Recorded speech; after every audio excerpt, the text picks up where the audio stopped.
직류 회로를 살펴보도록 하겠습니다. 이 장에서는 직류와 교류에 대한 기본적인 개념을 여러 번 우리 기초전자 실험에서도 살펴봤고 이 1장에서도 이미 얘기를 했습니다만 직류와 교류에 대한 얘기를 잠깐 보고 그 다음에 저항에 대한 부분, 저항의 종류라든가 그리고 저항의 칼라 코드, 물론 우리가 이제 기초전자 실험에서 이미 학습을 했기 때문에 간략히 언급만 하고 넘어가겠습니다. 그리고 오음의 법칙, 오음이 전압과 전류와 저항의 관계를 설명한 오음의 법칙을 이용을 해서 간단한 또 회로에서의 어떤 전류, 전압, 저항의 관계를 계산을 해서 살펴보도록 하겠습니다. 그리고 직렬, 병렬 회로. 이와 같은 이제 저항이 회로에 이제 삽입이 돼서 회로를 구성을 하게 되는데 한 개만 쓰이는 것이 아니라 이제 2개 이상 사용하게 되면 그것들이 직렬로 연결되느냐, 혹은 병렬로 연결됐을 때 총 합성 저항은 어떻게 구하느냐 하는 부분에 대해서 이번 주 4주차에 학습을 하도록 하겠습니다. 그 다음에 남은 부분은 다음 주에 또 학습을 하도록 하겠습니다.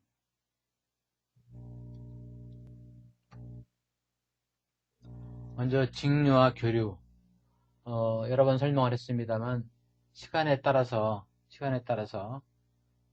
전압값이 바뀌지 않고 일정하게 유지되는 것을 우리가 직류다 이렇게 얘기했습니다. 그래서 우리가 보통 DC 이렇게 얘기하죠. DC 다이렉트 커런트를 약자를 써서 그 다음에 시간에 따라서 이것처럼 시간에 따라서 일정한 주파수와 진폭으로 이렇게 바뀌는 겁니다. 그래서 여기서부터 여기까지가 우리가 예를 들어서 한 주기라고 하는데 교류에 대해서는 이제 우리가 5장에서 자세하게 다룹니다. 그래서 일정한 값으로 이렇게 바뀌게 돼요. 정연파 형태로. 그래서 우리가 지금 사용하고 있는 교류는 사인파 형태로 바뀌는 60L이죠. 국내에서 사용하는 가정의 냉장고라든가 텔레비전이라든가 우리나라에서 사용하는 것은 220V 그래서 진폭이 220V라고 하는 것은 여기 기준에서 여기 이건 최대값이고 최대값이 아니고 220V는 여기서부터 실효값이라 그래서 그것에 0.707 최대값에 루트 2분의 1을 곱한 값이 실효값인데 이게 220V가 되는 겁니다. 그래서 보통 우리가 교류 몇 볼트 이렇게 하게 되면 이 사인 커브의 최대값을 얘기하는 것이 아니라 최대값에서 루트 2분의 1, 즉 0.707을 곱해준 값이 보통 교류에서 우리가 교류 몇 볼트 할 때의 값입니다. 그래서 실효값이라고 합니다. 특별하게 우리가 언급하지 않으면 실효값을 가지고 얘기합니다. 그래서 우리가 건전지라든가 자동차의 배터리라든가 스마트폰에 사용하는 그 2차 전지 충전하지 않고 한 번에 우리가 다 사용되면 버리는 폐기하는 그런 전지를 1차 전지라고 하고 자동차에 들어가는 배터리나 휴대폰에 사용되는 배터리는 한번 방전이 되면 다시 또 재충전을 해서 사용하죠. 그래서 2번 이상 사용한다. 그래서 2차 전지라고 합니다. 이 같은 2차 전지들은 다 직류 전압을 공급해주는 전원이죠. 그래서 일정한 전압. 이게 이제 일정한 전압을 유지하다가 배터리는 시간이 지나면 전원이 이제 화학적인 그 변화를 이용해서 출력을 만드는 거기 때문에 출력 전압이 작아지죠. 예를 들어서 그 8V, 12V를 유지해 줘야 되는데 그게 안 돼서 11V나 10V로 떨어지게 되면 다시 충전해서 사용하게 되죠. 그리고 우리가 실험실에서 사용하는 지금 기초전자 실험에서 지난주에 학습한 DC 파워 서플라이는 우리가 원하는 전압을 가변을 시켜서 지금 예를 들어서 0V에서 30V 사이의 전압을 임의로 설정을 해주게 되면 그 전압을 일정하게 출력해 주는 거죠. 그것은 이제 교류 전압이 들어가서 신호 DC 전원 공급 장치 내에서 우리가 설정해 준 값을 일정하게 유지해 주는 그 출력을 직류를 내주는 그와 같은 표현이 되겠습니다. 그래서 이제 교류에 대해서 우리가 이제 앞으로 이제 배우게 됩니다. 그래서 전기가 맨 처음에 여러분들이 아마 혹시 이 중에서 여러분들이 그런 영화를 봤는지 모르겠는데 작년에 더 커런트라는 영화가 있었습니다. 그래서 테슬라하고 그 다음에 1800년 60년대에 에디슨하고, 그래서 에디슨은 맨 처음 이제 전기를 각 가정에 공급을 할 때 직류로 공급을 해야 된다라고 주장한 사람이고, 테슬라는 교류를 주장하는 사람이었습니다. 결국은 테슬라가 이겼습니다. 그 이유는 뭐냐면 발전소에서 발전을 해서 각 가정에 전송을 할 때 이 220V로 전송을 하는 것이 아니라 발전을 할 때는 고압으로 발전을 하고, 그 다음에 전송할 때도 전압을 높이고 전류는 작게 해서 각 가정에 전송할 때 열 효율을 높이는 거죠. 중간에 오면서 전류가 있으면 전류로 인해서 열 손실이 생겨서 전송이 원활하지 않기 때문에 이 전압을 가변시키기 원활한 게 바로 뭐냐면 교류였습니다. 그 당시의 기술 수준은. 지금은 이제 직류 전압을 낮은 데서 높은 데로, 높은 데서 낮은 것을 이렇게 변화시키는 DC-DC 컨버터가 기술적으로 반도체 기술이나 이런 것들이 발전했기 때문에 용이한데, 그 당시에는 그게 없었습니다. 그래서 변압기, 코일에 감긴 횟수만 가지고 높은 전압에서 작은 전압으로, 혹은 작은 전압에서 높은 전압으로 변화시키는 게 가능하기 때문에 결국 테슬라가 에디슨을 이겨서 그때 이제 교류 전압이 보편하게 모든 가정이나 공장에서 사용하는 것으로 채택이 됐습니다. 그래서 교류 전압. 이제 현재까지 이제 교류가 주축이 되게 되었습니다. 직류와 교류에 대한 것 간단히 살펴봤고요. 그 다음에 그래서 파형이 이와 같이 됩니다. 실제로 여러분들이 이게 이제 오실로스코프라는 장비입니다. 그래서 우리가 들어오는 파형을 이 프로브를 통해서 입력을 시키게 되면 그 파형을 이렇게 확인할 수가 있습니다. 그래서 다양하게 이런 이게 사인 커브죠. 정확히 이렇게 이제 이 가운데가 접지가 되겠죠. 가운데가 접지가 돼서 사인 커브의 파형입니다. 교류 파형이죠. 다음은 이제 저항입니다. 저항은 앞에서도 1장에서도 우리가 다뤘죠. 어떤 회로의 저항, 기추전자 실험에서도 저항을 배웠고, 저항이라고 하는 것은 여러 가지 표현을 이제 하는데, 우리가 어떤 그 회로에서 기본적으로 전원이 있고, 회로가 구성이 되려고 그러면 전원이 있고, 전압을 가해주고, 그리고 여기에 저항이 이렇게 부하가 있는 거죠. 부하. 여러분들이 생각하는 뭐 배터리나 전등이나 이런 걸 생각할 수도 있는 거죠. 그래서 부하가 있고 이 저항을 R이라고 그러죠. 그리고 그러면 이제 전류가 이렇게 흐르게 되는데, 그래서 이 저항, 우리가 이 전구라든가 그 다음에 그 전기로 어떤 일을 하게 될 때 그 하게 되는 로드, 부하, 그것이 이제 하나의 저항이 되는 겁니다. 그래서 그 회로의 전류의 흐름을 적절하게 이제 조절하는 역할을 합니다. 여러분들이 우리가 세면대에서 세수를 할 때 물을 그 밸브를 이렇게 틀고 잠그고 이렇게 하게 되면 그거에 의해서 물의 양을 조절을 하죠. 수압이 너무 세거나 그러면 약간 좀 닫아서 물이 적게 나오도록 하고, 물이 적게 나오면 이 밸브를 열어서 물이 많이 좀 나오게 조정을 합니다.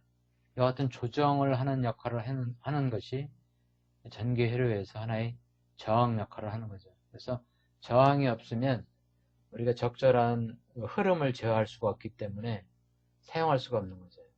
그래서 전류의 흐름, 즉 전자의 이동을 적절하게 제어하는 그런 역할을 한다. 단위는 오음이라는 단어, 오메가를 표시를 해서 이렇게 기호로 표시를 하고 우리 영어로 쓸 때는 오음이다 이렇게 씁니다. 그래서 옴, 읽을 때도 옴. 이렇게. 저항이 0이라고 하는 것은 전류의 흐름을 전류가 흐르는 것을 방해하지 않으니까 전혀 문제가 없다는 거죠. 도선에 이렇게 있으면 여기 저항이 0이라고 하는 것은 여기 이 도선을 통해서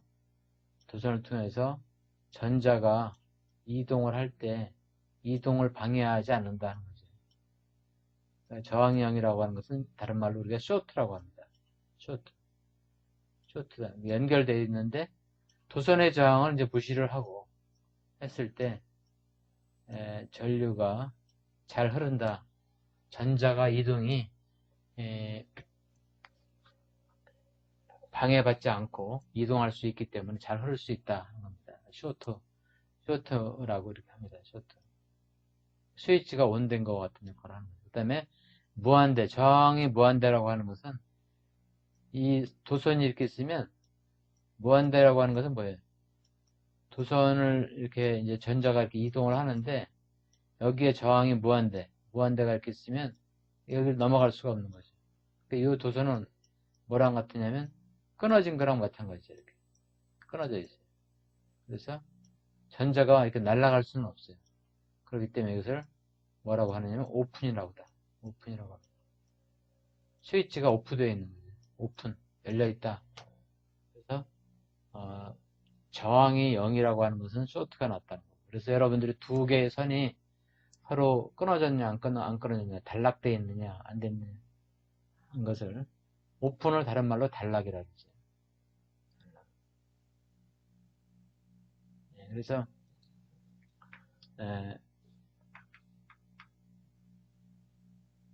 무한대라고 하는 것은 선이 끊어져 있다. 그래서 우리가 어떤 그 도선이 있어요. 굉장히 길은 도선이 있고 이게 피복이 있어서 안에가 끊어졌나 안 끊어졌나를 알 수가 없을 때는 이 부분하고 양쪽 끝을 우리가 저항값을 연결을 해보는 거죠. 저항을 측정을 해서 이게 중간에 끊어진 적이 없으면 저항이 0이 되겠죠. 0이 되는 것을 확인하면 끊어지지 않았구나 라는 것을 확인할 수가 있습니다. 피복이 이렇게 입혀 있는 긴 선이 있는데 중간이 끊어졌는지 안 끊어졌는지 확인하는 길이 없다. 그러면 저항을 측정해 보면 됩니다. 측정을 해서 0이 나오면 끊어지지 않았다는 뜻이고 무한대가 나오면 이것은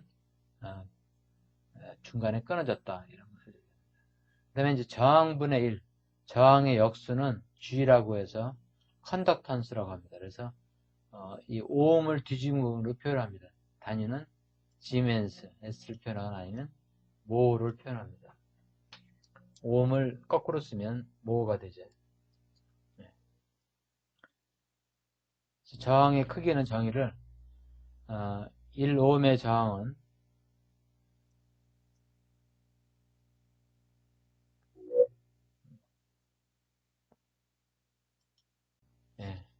1오음의 저항은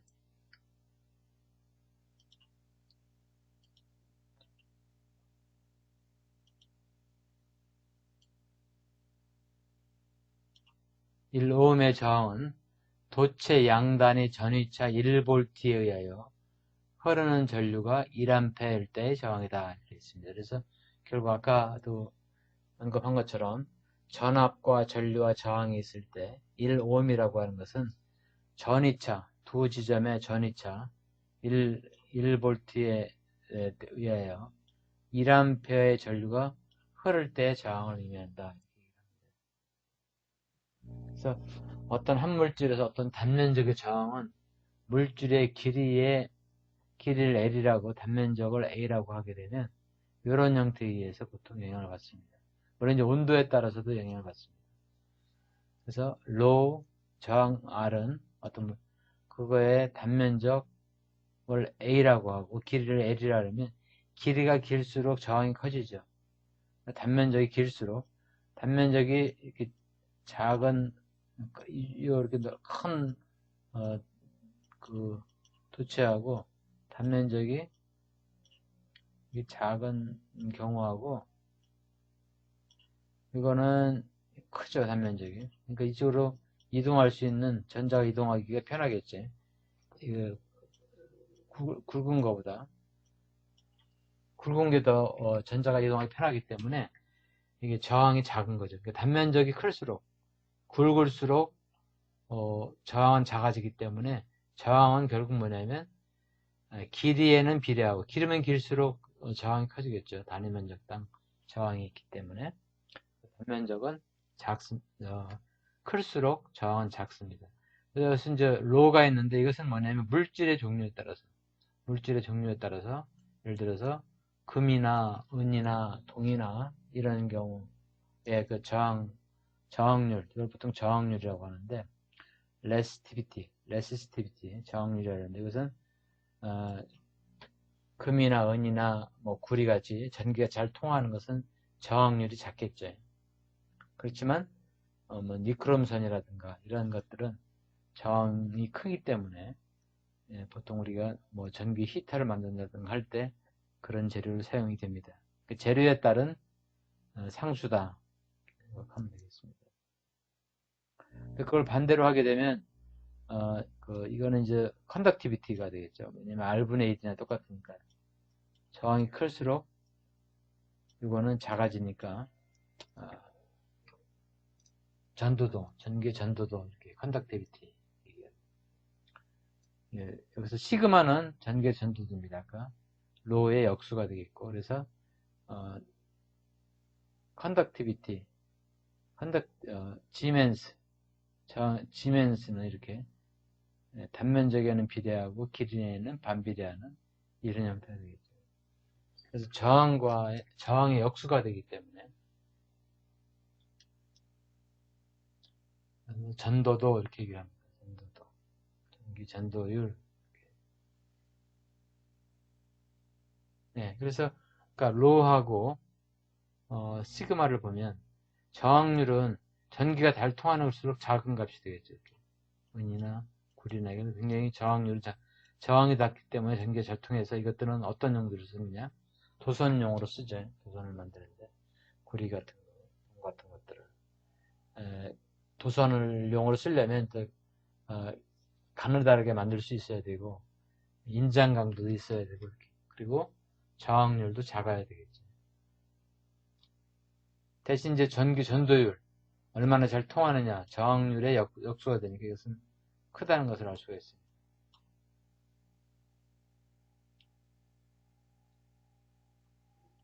여기 보면은 니크롬이라든가 망간이라든가 탄소나 유리 이런 히터용을 만들 때 많이 사용을 하죠. 바로 저항률이 크기 때문에 열이 많이 나려면 똑같은 전류를 흘려준다 하더라도 나타난 열은 I제곱의 R입니다. 그래서 R이 크면 그만큼 그 저항이 높기 때문에 히터나 이런 용으로 활용을 합니다. 그래서 로는 저항률, 시그마는 전도율, 컨덕티비티, 레시스티비티 재질에 따라 다르다 하는 것을 여러분들이 이해해 주면 되겠습니다. 그 다음에 이제 우리 책에 보면 다양한 그 저항의 종류들이 있는데 우리가 이제 아마 실험 시간에는 주로 이렇게 시멘트 저항이라든가 그다음에 이제 권선 저항을 일부 사용하기도 하고 대부분이 칼라 코드가 써져 있는 탄소 피막 저항을 사용을 합니다. 그래서 탄소 피막 저항은 상세한 것은 여러분들이 책을 이제 보면 되겠고 또 제가 강의 노트에 아직 책을 준비하지 않은 학생들을 위해서 2장에 오늘 강의하는 범위에 책 본문을 올려놨습니다. 그걸 참고를 해서 살펴보면 되겠습니다. 그래서 같은 값의 저항이라 하더라도 흘려주는 필요한 전기적인 특성 또 여러 가지 주파수 특성 교류에서 사용될 때는 그리고 뭐 가격이나 크기나 이런 것들을 고려해서 선택을 해야 됩니다. 똑같은 10kΩ짜리 저항이라 하더라도 어떤 타입이냐에 따라서 달라지는 거죠. 그래서 탄소 피막 저항은 이것처럼 그 세라믹 그 막대 표면에 흑연 피막을 얹혀서 증착시킨 것으로서 탄소 피막의 두께로 조절을 해서 우리가 원하는 저항값을 얻는다. 권선 저항은 금속 피막 저항은 그 특성들이 다 있기는 하지만 정밀도가 높은 그 브릿지우나 필터나 이런 데 주로 많이 사용을 한다 하고, 권선 저항은 선을 감아서 사용을 하는 겁니다. 권선 저항은.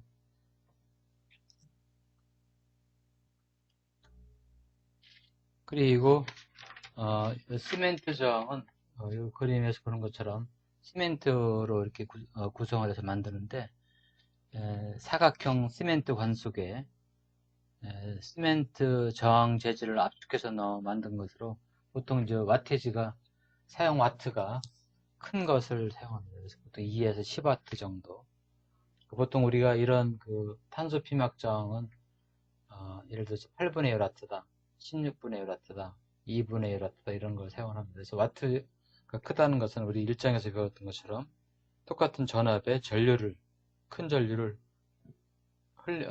흘려보낼 수가 있기 때문에 이 도선의 굵기가 와트가 커질수록 굵어집니다.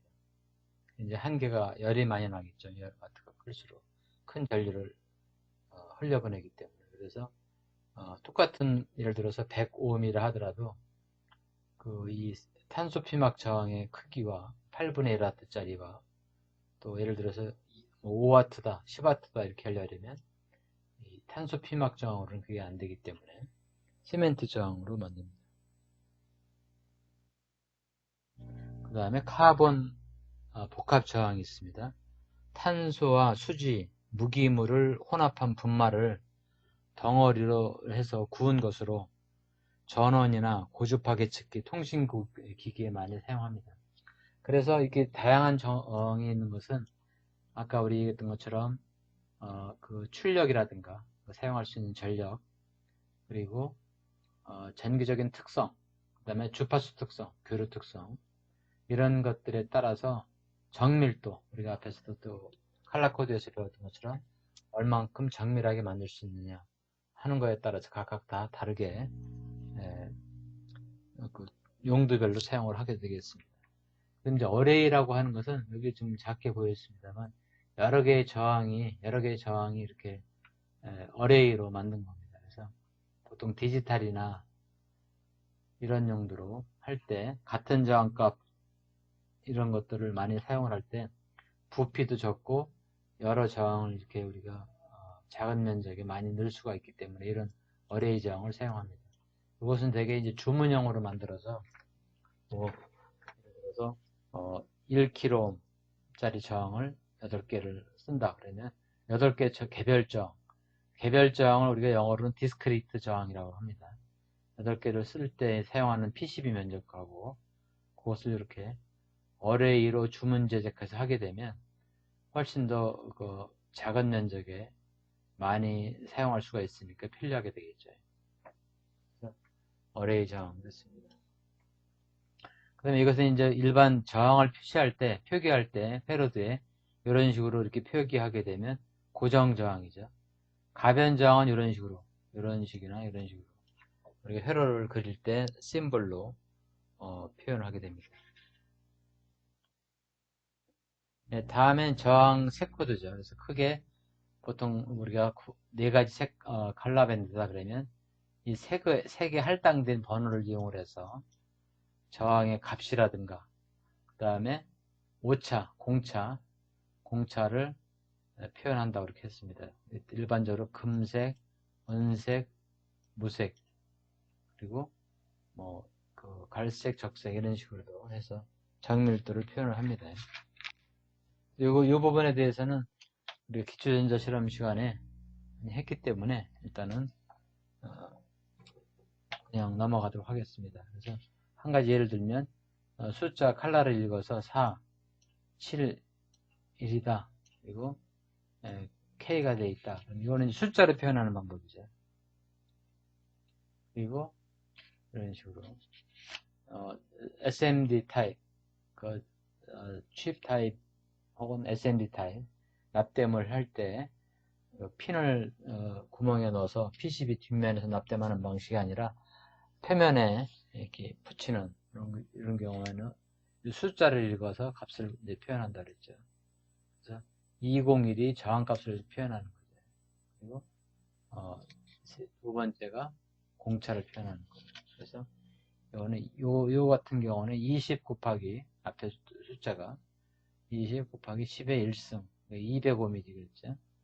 그리고 2는 이제 그 숫자에 따라서 우리가 이제 오차를 표현하는 거죠.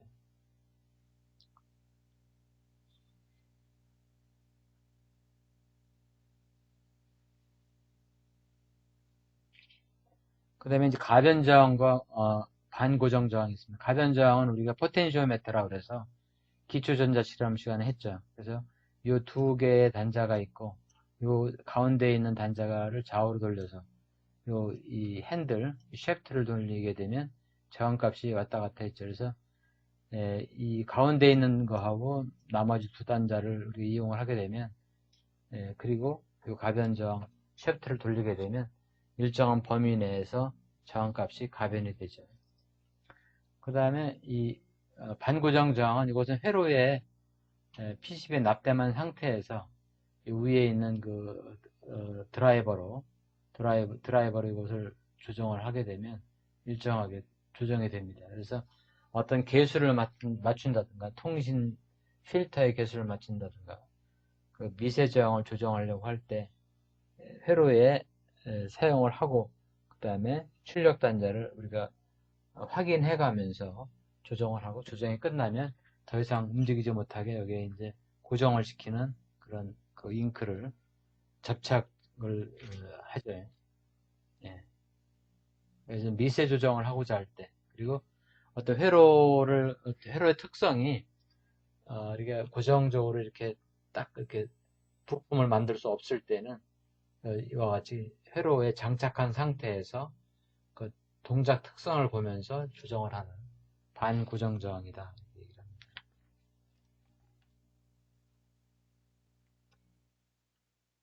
다음은 오음의 법칙입니다. 앞에서도 한두 번 언급은 했습니다만 이와 같이 전구에 불을 켜는 회로에서 아까 설명했던 것처럼 건전지가 이제 전원 공급 장치가 되겠고 도선이 되겠고 전구는 이제 저항이 안에 있는 거죠. 그래서 이 그 전압에 의해서 전자가 이동을 하게 되면 이 저항에서 그 전기 에너지가 빛의 에너지로 이렇게 바뀌어서 빛이 나오게 되어 있습니다. 그러면 이때 흐르는 전류를 I라고 하고 건전지의 전압을 V라고 하고 부하저항을 R이라고 하면 이와 같은 회로로 우리가 표현할 수가 있겠습니다. 물론 이때 흐르는 전류의 크기가 이 도선도 도체이긴 하지만 일정한 저항이 있습니다. 이 도선의 저항은 우리가 이제 무시를 하는 거죠. 그랬을 때 도선에 흐르는 전류 I는 인가디는 전압분의 저항 관계다. 이렇게 표현을 합니다. 이것을 오음의 법칙이다. 이렇게 얘기를 합니다. 오음의 법칙. 그래서 전류 I는 저항이 커지면 전압을 일정하게 해주게 되면 전류가 작아지고 저항이 작아지면 전자 이동이 편하기 때문에 전류가 커지는 이런 관계죠.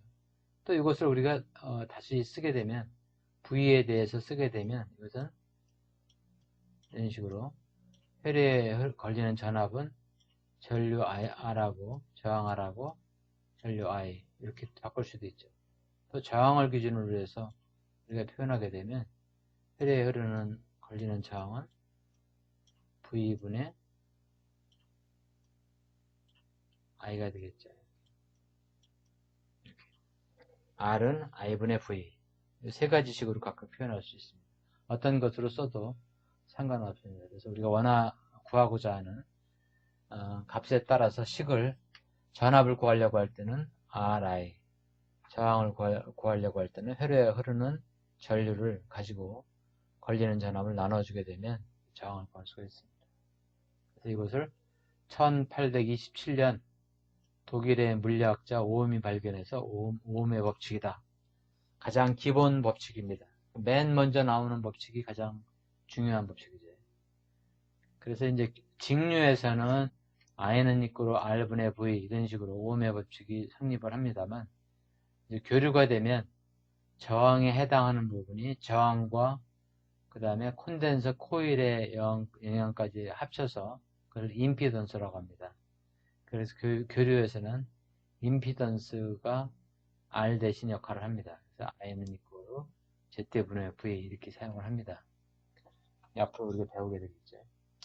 자, 그래서 이걸 식으로 다 이렇게 표현하게 되면 이런 식으로 RI. 근데 아까 R분의 1은 우리가 G라고 해서 이렇게 컨덕턴스로도 표현할 수 있겠죠. G는 R분의 1이니까. 자, 그래서 쉽게로 이제 우리가 쉽게 표현할 때 이런 식으로 표현합니다. 그래서 V, R, 그래서 내가 구하고자 하는 값을 손가락으로 가리키면 나머지 식이 R분의 V. 그리고 V를 내가 구하고 싶다 그러면 I 곱하기 R을 곱해주면 되고, R을 구하고 싶다 그러면 R을 손가락으로 가리키면 나머지 부분 I분의 V가 저항 R이 되겠죠.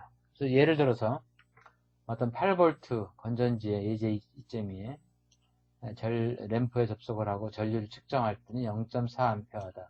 우리 항상 주의해 줘야 될 게 이때의 단위 일치입니다. 저항은 오음이고 전압은 V, 그 다음에 전류는 암페어입니다. 암페어를 영어로 읽을 때는 앰피어 이렇게 발음을 합니다. 앰피어. 여러분들 유튜브를 본다든가 할 때는 몇 앰피어, 0.4 암페어 이렇게 하지 않고 0.4 앰피어, 0.4 앰피어.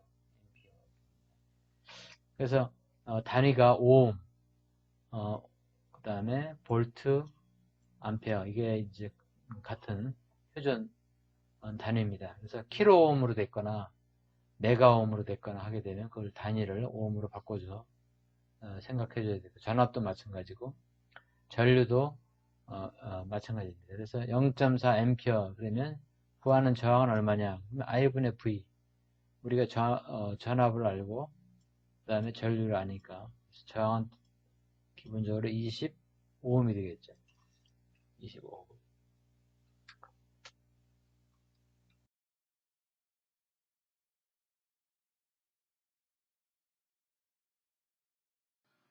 팅커 캐드를 이용해서 이와 같이 우리가 오음의 법칙을 실험하기 위한 간단한 회로를 만들어 보았습니다. 첫 번째 여러분들이 보는 것과 같이 여기 지금 1kΩ 저항을 연결을 해놨고 여기에는 디지털 멀티미터 DMM을 전류계 모드로 사용을 해서 우리가 설정을 해놨습니다. 그리고 여기는 전압계를 넣어서 우리가 원하는 전압을 공급하도록 되어 있는데, 여러분들 실험 표 7-2 그러니까 실험 파트 A 58쪽에 보면 실험 과정 파트 A 실험이 결국 뭐냐면 전압을 2V, 4V, 6V, 8V로 가변시켰을 때 이 전류계에 흐르는 전류가 어떻게 될 것인가. 이 회로는 앞에서 설명했던 것처럼 그 브레드보드를 사용하지 않고 직접 연결해도 됩니다. 여러분들 얼마든지. 그래서 여러분들도 실험 회로나 아니면 회로 이론에 있는 회로를 이 팅커 캐드를 이용해서 곧바로 이렇게 만들어서 그 값을 측정해 볼 수가 있습니다. 자, 그러면 이제 먼저 우리 여러분들 61쪽 표 7.2를 보면 오음의 법칙을 입증하기 위한 측정 이렇게 해서 저항은 1kΩ. 이 저항값은 우리가 바뀌는 건 어렵지 않았죠. 그래서 현재 이걸 클릭을 해서 1kΩ 이렇게 누르면 1kΩ이 되는 거죠. 그래서 회로가 이렇게 전압에서 전압이 나와서 전류가 흘러서 이렇게 전류계를 통과해서 이렇게 측정이 되는 거죠. 전류계는 회로랑 같이 직렬로 연결해야 되니까 이렇게 연리 들어가서 이렇게 나오게 합니다. 그리고 전류계 우리가 이걸 디지털 멀티미터를 전류를 측정하는 데 사용할 수도 있고, 전압을 측정하는 데 사용할 수도 있고, 저항을 측정하는 데 사용할 수가 있습니다. 지금은 전류를 측정하니까 암페어. 그 다음에 전압계는 우리가 정해주는 거에 따라서 이걸 클릭을 하면 현재는 1V, 4V, 5V가 들어가는데 이거는 일단 우리 책에 있는 데처럼 2V로 먼저 해보겠습니다. 전류는 이 저항값에 따라서 전류가 변화시키죠. 그래서 최대 5A까지 흐르는 걸로 되어 있는데 우리가 그 실험상에서는 이거 1kΩ에서 최대 8V까지 공급이 되니까 그 전류는 대략 한 8mA 정도 흐릅니다. 그래서 충분하죠. 5A는. 자, 그래서 현재 2V가 공급이 되도록 했습니다. 회로가 다 준비가 됐습니다. 그래서 시뮬레이션을 시작을 하면 이제 전원에서 전원이 공급을 해서 이와 같이 전류가 흐르겠죠. 그때 전류값 그것을 확인하는 겁니다. 자, 보겠습니다. 여러분들 책에서 보면 1kΩ, 요 지금 2V, 그리고 전류를 측정하는 거고 시뮬레이션을 시작하려면 실제 실험하는 것처럼 전원이 들어가는 거죠. 예, 2V가 인가 하니까 2mA가 흐르겠죠. 자, 우리가 이미 알다시피 흐르는 전류 I는 R분의 V가 되니까 I는 R분의 V가 되니까 R이 1kΩ이고 V가 2V니까 2mA가 흐릅니다. 전원 공급 장치에서 나오는 전류도 2mA, 여기서 우리가 DMM을 가지고 측정해도 2mA가 흐릅니다. 자, 그 다음에 책에서 그러면 책에 있는 대로 이것을 4V로 또 바꾸겠습니다. 저항은 그대로 두고 4V 바꿨을 때는 어떻게 되나 한번 보겠습니다. 시뮬레이션 중지를 하겠습니다. 4mA가 흐르죠. 아까 2V인 경우는 2mA, 4V일 때는 4mA 이렇게 되죠. 그럼 다시 이것을 6V로 바꿔보겠습니다. 6자를 쓰면 됩니다. 편리합니다. 여러분들이 실제로 실험할 때도 간단하게 됩니다. 결선만 정확히 한다면 자, 그러면 이제 6V가 인가했을 때는 6mA가 흐르죠. 6mA. 1kΩ에서 2V, 4V, 6V, 8V일 때도 마찬가지겠죠. 책에서 8V를 전원장치를 인가를 했을 때 우리가 시뮬레이션을 해보면 이와 같이 8V일 때 8V로 안 바뀌었네요.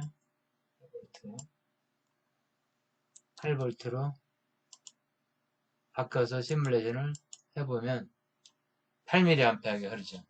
1kΩ 저항일 때는 2V는 2mA, 4V는 4mA, 6V는 6mA, 8V는 8mA.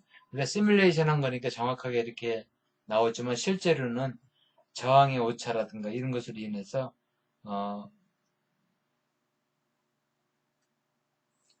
도선의 저항도 있고 그래서 이런 것도 흐르는 전류가 이제 영향을 받아서 정확하게 8mA가 나오진 않죠.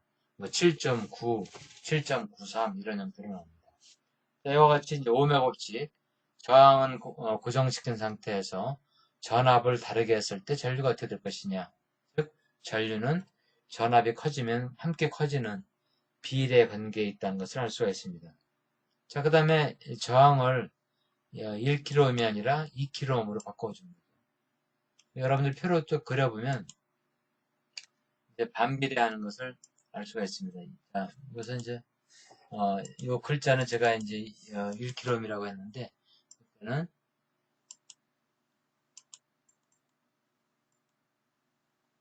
중지를 해서 이것을 저항값을 바꿔줄 수가 있죠. 예를 들어서 뭐 2kΩ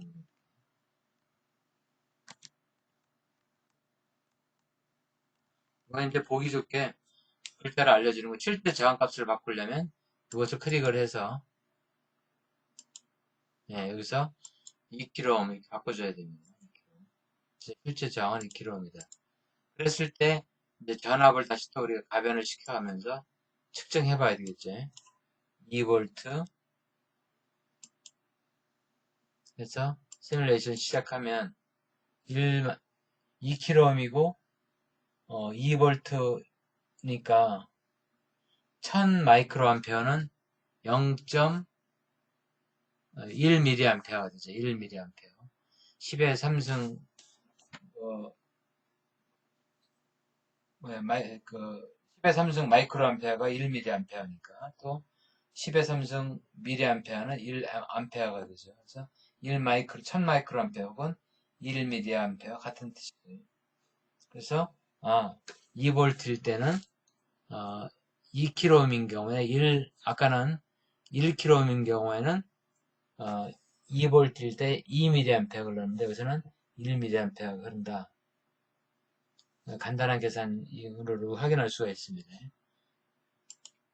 이것처럼 저항이 고정되어 있고 커지고 1km에서 2km으로 증가시켰을 때 전류도 확인해 볼 수가 있습니다.